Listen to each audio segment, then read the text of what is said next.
ghouls to today's episode of Mental Health is Horrifying. I'm your host of Darkness, Candace Green, psychotherapist and all-around spooky bitch, podcasting from my bat-filled cave in Toronto, Canada. On today's episode, I'm going to be talking about the blood-soaked prom queen of our dreams who, spoiler alert, burns down the whole-ass gymnasium, cinematic masterpiece from 1976, Carrie.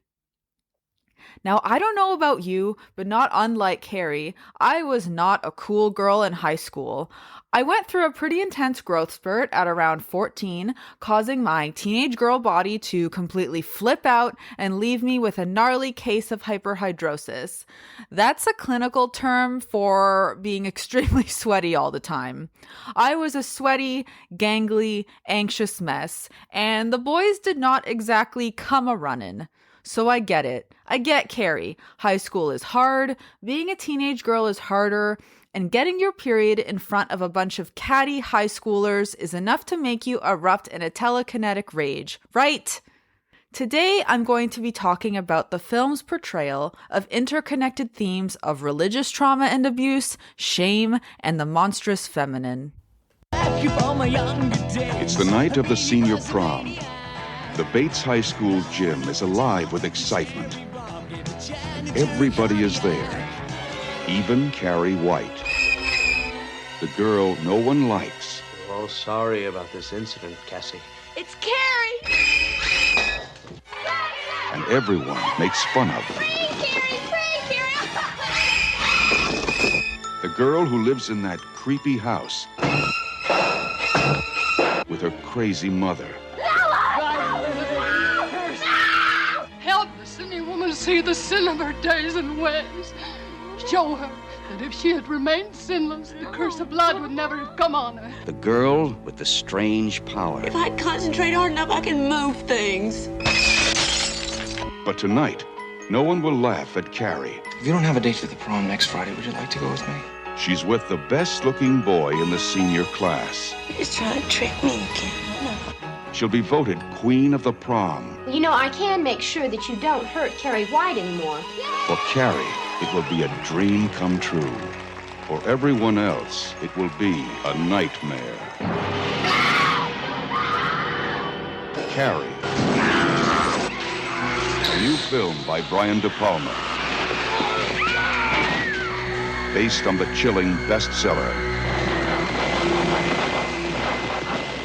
Starring Sissy Spacek, Piper Laurie, and introducing John Travolta in his first motion picture role.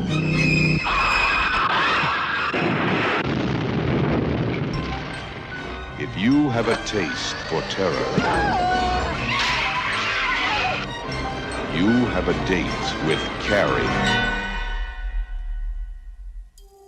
Carrie White is a shy 16-year-old high school girl. She lives in a white house, just as white, sad, and neglected as her, with her fanatically religious mother, Margaret. Carrie is unpopular at school and relentlessly bullied by her peers. In an incident of extreme cruelty, Carrie gets her period for the first time while in the showers of the girls' locker rooms. Having never learned about menstruation, Carrie begins to panic and thinks she is dying. She pleads for help from the girls, who laugh at her as they taunt her mercilessly, flinging tampons and pads at her while chanting "plug it up," until the gym teacher, Miss Collins, intervenes. It is at this point that the first signs of Carrie's telekinetic powers emerge. While in a stressed and upset state following period gate in the locker room, Carrie causes a light to suddenly shatter above head. Carrie is dismissed from school for the day.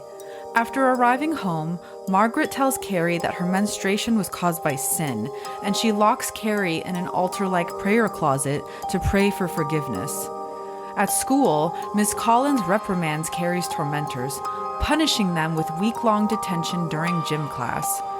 She threatens that those who skip the punitive measure will be suspended for 3 days and barred from the upcoming prom.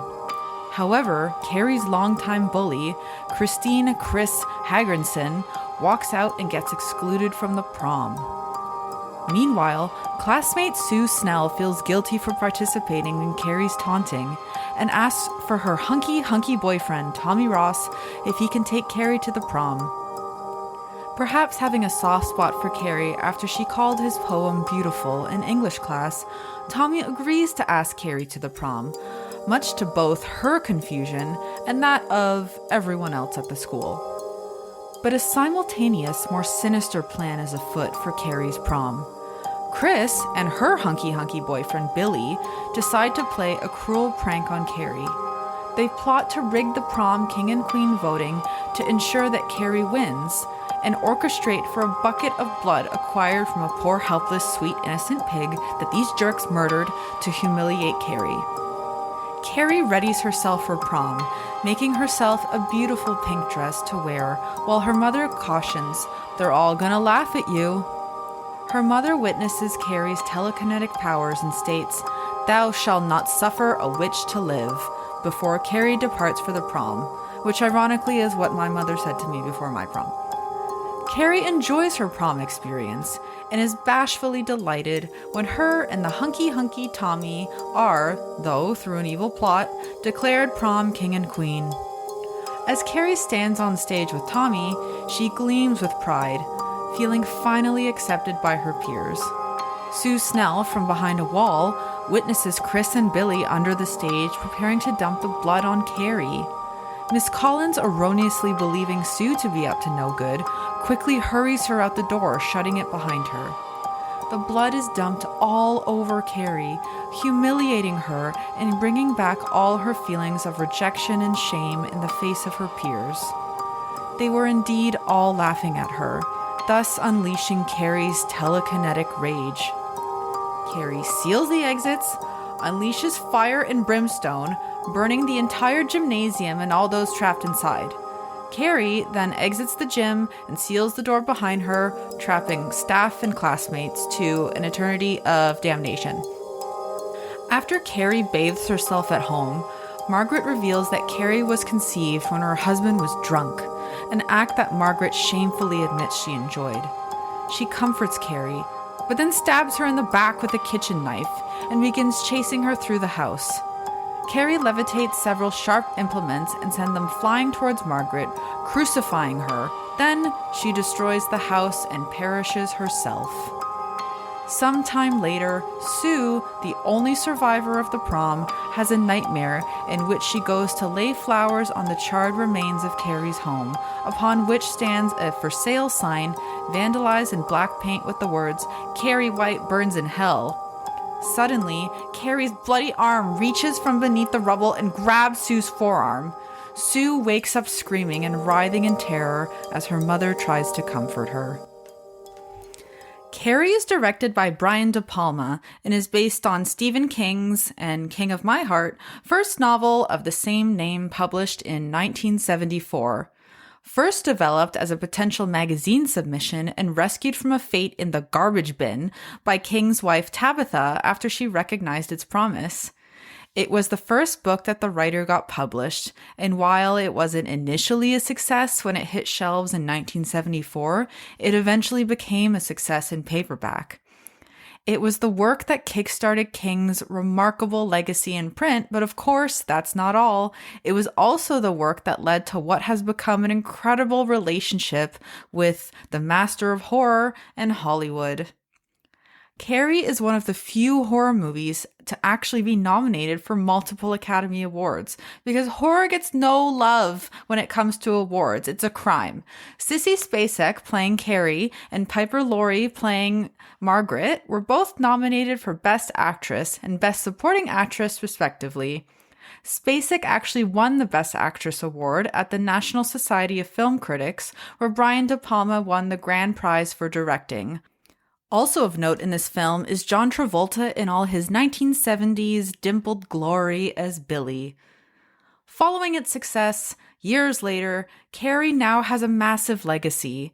It spawned a sequel in 1999 called The Rage Carrie 2, along with a remake of the original in 2013 directed by Kimberly Pierce and starring Chloe Grace Moretz as Carrie, goddamn Julianne Moore as Margaret, and everybody's favorite Judy Greer as sympathetic teacher character Rita Desjardins.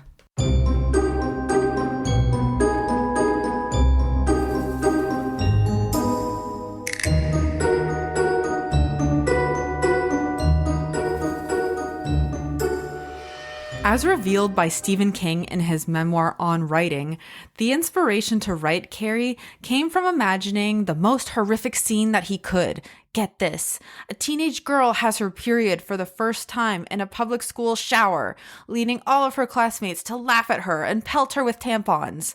And it's pretty incredible that as a male writer, even he was like, nope, that's the worst thing. That's as bad as it gets. I gotta make this.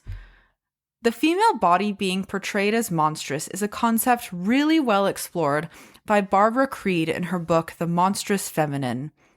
This term refers to the interpretation of horror films conceptualizing women predominantly as victims. You know, think about the scared girl running through Camp Crystal Lake, not wearing a proper bra, not knowing how to get out, and just falling and being completely helpless. Like, you know, girls and women aren't really like that. Like, we got some stuff. We're strong. Creed observes how women are positioned as victims within the horror genre and challenges this one-dimensional understanding of women by arguing that when the feminine is fabricated as monstrous, it is commonly achieved through association with female reproductive bodily functions, like period blood, or through matriarchal traits and tasks such as housework and through moms and characterizations like that. This concept is very well portrayed in Carrie, along with other horror movies including The Witch, The Craft, and The Exorcist. So picture blood, gore, menstrual blood, pea soup, projectile vomit, you know, gross stuff.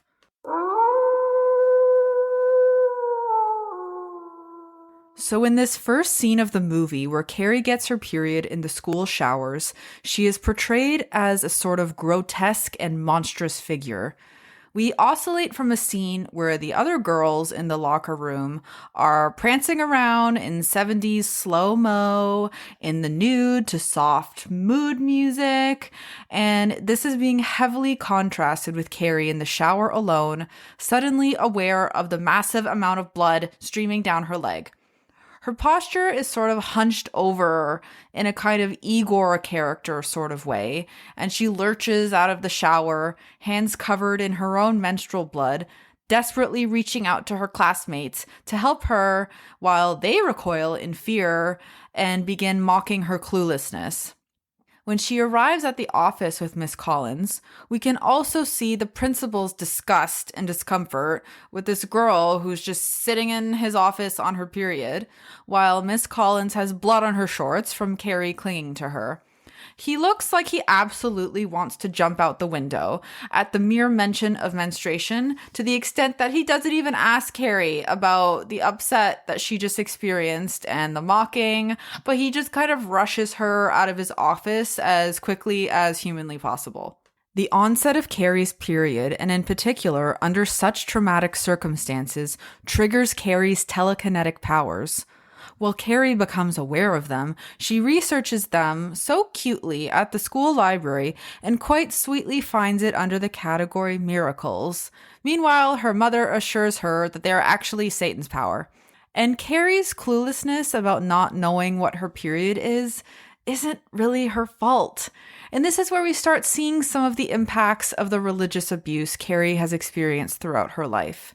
Various members of the school staff wonder why Carrie's mother never taught her about her period, and we, as the audience, are also wondering about that too. Furthermore, this is really also an indictment of the 70s public school system that she didn't learn about it there either. Come on, school.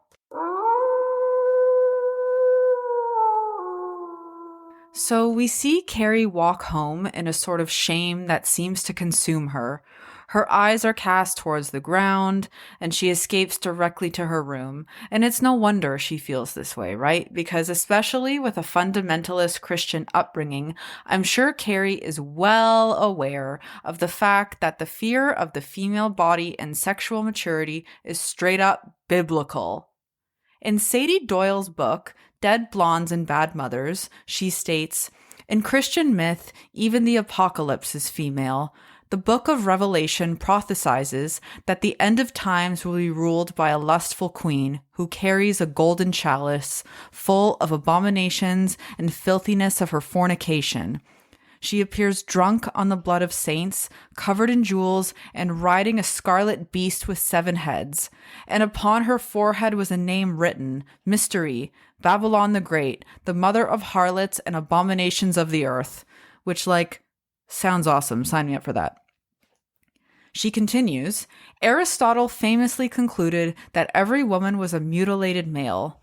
Thomas Aquinas said that were it not for their ability to bear sons, God would have been wrong to make women at all. Nothing misbegotten or defective should have been in the first production of things. Menstrual blood emitted lethal miasma. A man who had sex with a woman on her period would waste away and die.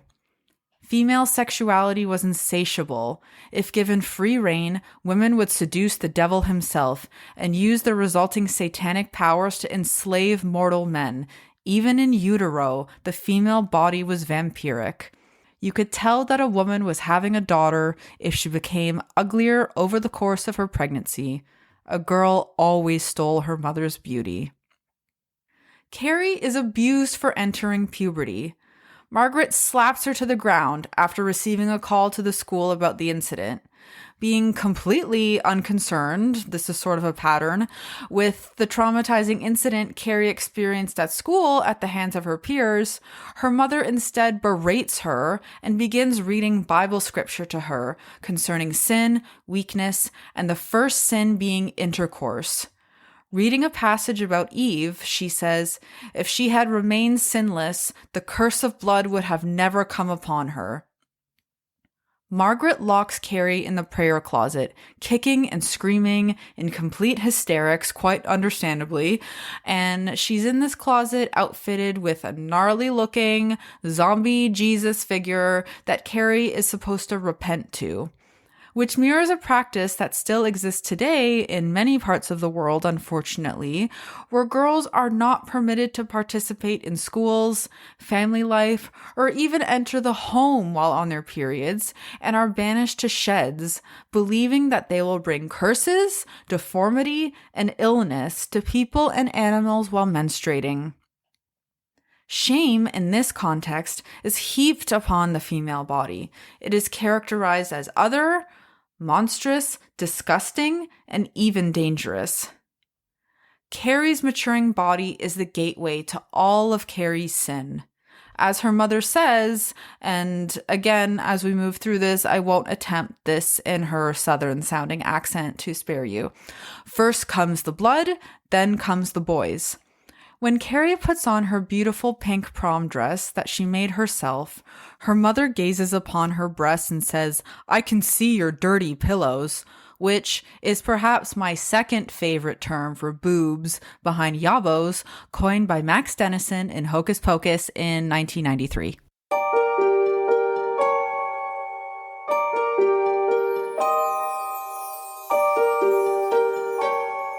Religious abuse is characterized as abuse that is carried out under the guise or so-called protection of religious principles causing psychological harm. This may include the misuse of religion for personal gain or to ideological ends. For victims of religious abuse, parental and authority figures may represent a godlike figure to their children or followers, creating patterns of shame, validation seeking, and dependence. The scene that really breaks my heart in this movie is when we see Carrie emerge after several hours being locked in the prayer closet with zombie Jesus after being punished for getting her period.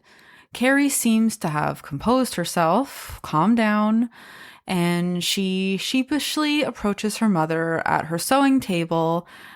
She works on something, and she's just sort of blissfully humming away a tune, completely unaware of her daughter behind her. Her mother doesn't look at her at all, but just carries on with her work. Carrie approaches her and gives her a kiss on the cheek, hoping to now be back in her mother's good graces after repenting for her so-called sins. Being so isolated from her peers and the rest of the world, Carrie really has no other source of attachment other than her mother.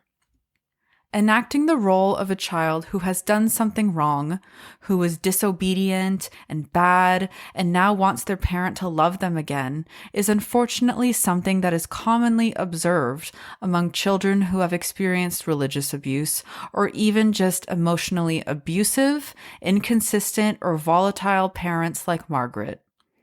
For the child, it can feel like exile to be cut off from the parent and denied love. And based on this validation-seeking behavior from Carrie, we can be sure that this is not the first time this dynamic has played out between mother and daughter. For Carrie's mother, Margaret, she wields religion in this film like a weapon. She believes that all extensions of human sexuality originate from the devil, including puberty and even childbirth. So for her, Carrie is the physical manifestation of all of her shame and sinning. No scene in the movie displays Margaret's contempt for human sexuality, including her own, like her confession to Carrie following her return home from the murder prom. I should have killed myself when he put it in me. After the first time, before we were married, Ralph promised never again. He promised, and I believed him. But sin never dies. Sin never dies. At first, it was all right. We lived sinlessly. We slept in the same bed, but we never did. And then, that night, I saw him looking down at me that way.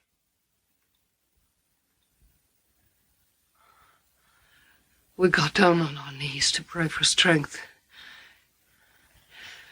I smelled the whiskey on his breath. And he took me. He took me.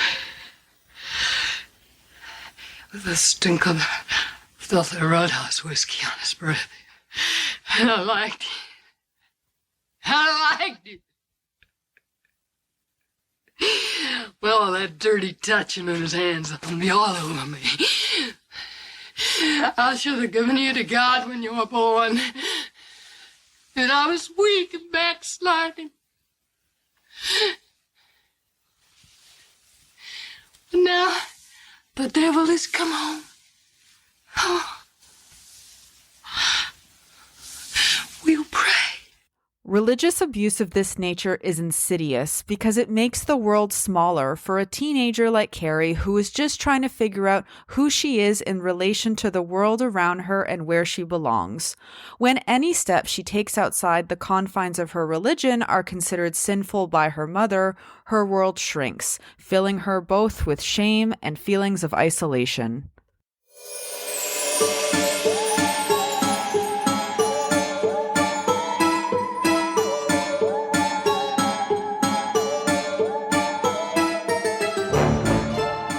Welcome, my friends, to the prom from hell. Carrie White will be ushering in the apocalypse this enchanted evening. But before the end of the world, it's a beautiful evening. The prom scene has this dreamlike quality to it at the outset. The lighting is really soft, like think about the way that Barbara Walters was always lit. There's silver stars hanging from the ceiling, there's beautiful pastel colors, there's sentimental music playing, and Carrie and her date look like the perfect pair. Tommy is being really sweet to Carrie and is reassuring her that she belongs here just like anyone else. And you can see Carrie's confidence growing. She has this cute little smile, and she's looking around at all of her friends who are sort of seeming like they're cheering her on at the prom. She's getting some positive comments of acceptance, and you can see her thinking like, okay, maybe I really do belong here. Finally, this is what she always wanted. But of course, Carrie's insecurities are still there. She questions Tommy about why she is there, and he tells her that it's because she liked his poem in English class and called it beautiful. And to Tommy's credit, he's not trying to play some game with her. He's not trying to pull a fast one on her. He genuinely seems taken by her, which, I wonder what Sue Snell thinks about that. Anyways, As Tommy and Carrie begin casting their votes for prom king and queen, Carrie wonders aloud if it's right to vote for themselves. And in a wonderful piece of foreshadowing, Tommy says, "To the devil with false modesty," and Carrie responds, "To the devil!"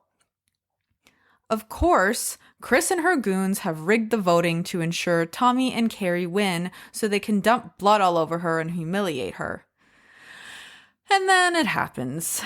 Tommy and Carrie get up on that stage, and an entire bucket of pig's blood is dumped all over her, immediately breaking the illusion of this dreamlike evening.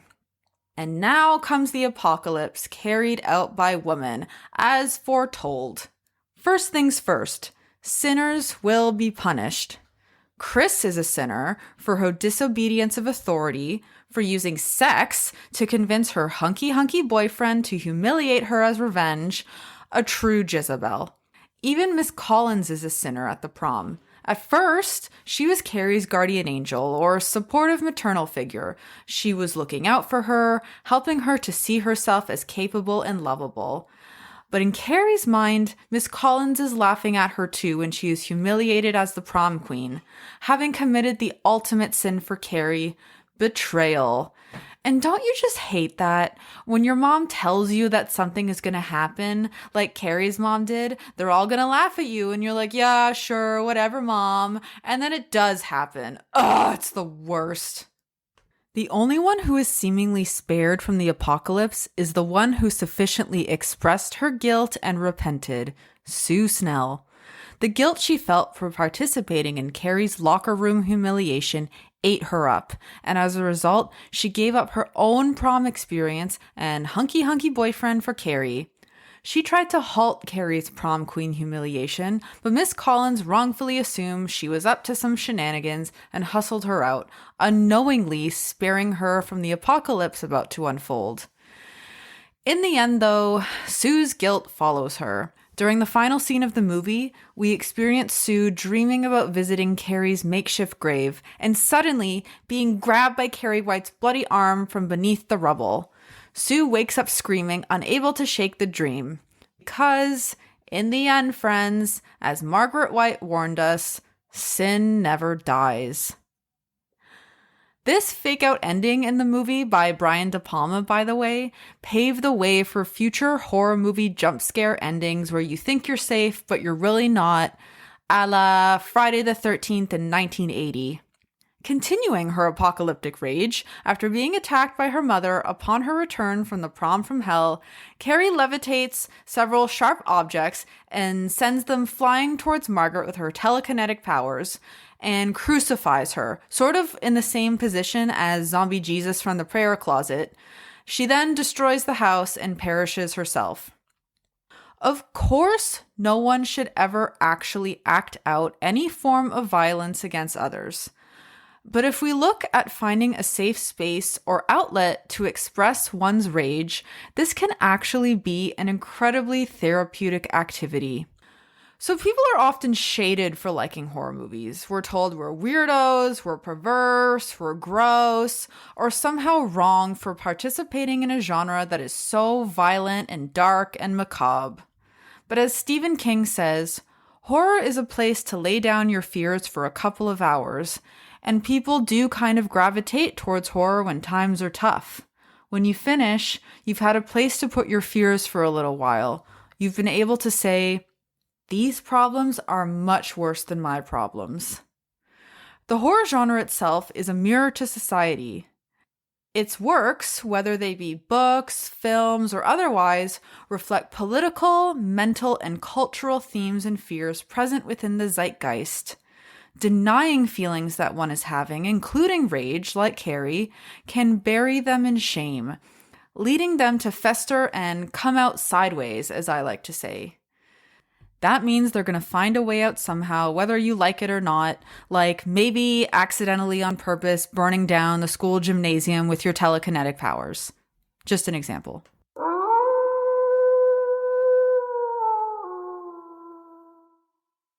Shame thrives in darkness and isolation, so finding a healthy, creative outlet to express your feelings, however unsavory you might feel they are, has incredible therapeutic potential.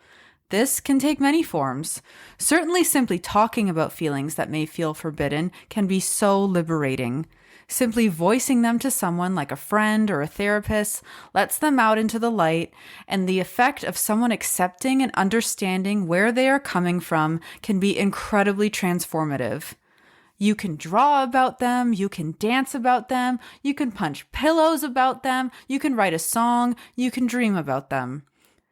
Just because you are having these feelings does not mean you are a bad person.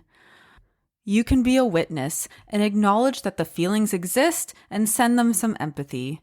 Just because you are having a feeling or a thought, sometimes labeled as an intrusive thought, does not mean that you are a bad person or that you are necessarily having any intention of acting on that thought. In fact, giving that thought or feeling non-judgmental space to be explored is the best way to work through it. It's like when you see a monster in the dark at night. When you keep the lights off, that monster thrives in the dark. It takes on life. You imagine it has fangs and claws, and it's going to come after you the second you look away. It threatens to consume you at any moment. But as soon as you turn the lights on and confront the monster, you realize it's just a pile of clothes sitting on the chair in the corner. Not so scary after all.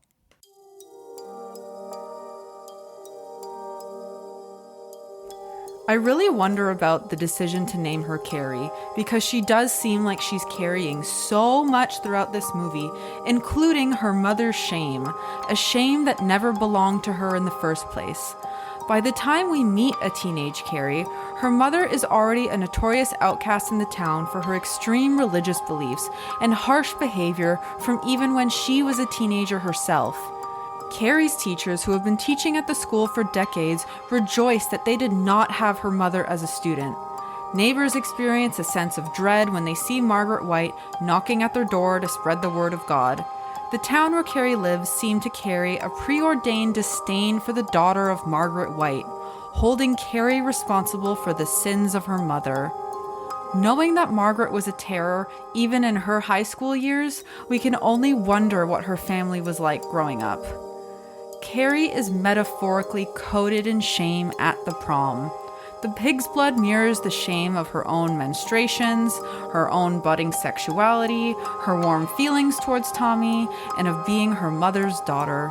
Carrie had no outlet to share how she was feeling. She was not safe at home and in her relationship with her mother. She was alienated and bullied by her peers at school.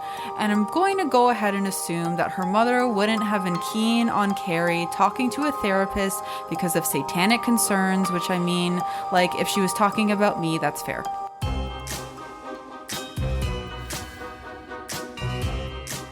And that, my ghouls, is the story of Carrie White. Thank you for journeying into the depths with me today, and I hope to find you in the darkness again soon. Be sure to check out the show notes for the resources I used to put together today's episode.